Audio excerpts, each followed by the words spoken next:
Finally അങ്ങനെ India കപ്പടിച്ചിരിക്കുകയാണ് 2024 ശേഷം. ഈ വേൾഡ് കപ്പ് നമ്മളങ്ങ് തൂക്കിയിട്ടുണ്ട്.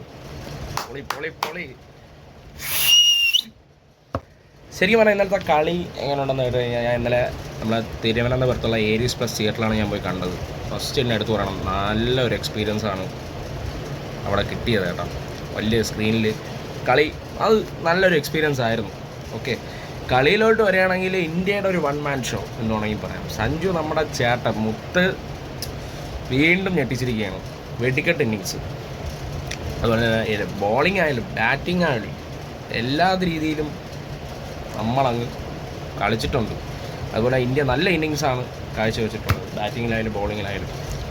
ന്യൂസിലാൻഡ് എന്ത് പറ്റിയെന്ന് മനസ്സിലാവുന്നില്ല. ഞാൻ ശരിക്കും പറഞ്ഞാൽ ഞാൻ എക്സ്പെക്റ്റ് ചെയ്തൊന്നും അല്ല, കാരണം നല്ല ഒരു വെടിക്കെട്ട് ഫൈനലായിരിക്കും എന്നാണ് വിചാരിച്ചത്. പക്ഷേ ഇന്ത്യയുടെ ഒരു വൺ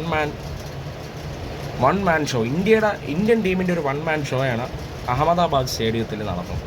അത്രേ ഉള്ളൂ, അതാണ് അവിടെ നടന്നത്. ഓക്കെ, എനിവേ എന്തായാലും കപ്പങ്ങ് നമ്മൾ എടുത്തിട്ടുണ്ട്. സന്തോഷം.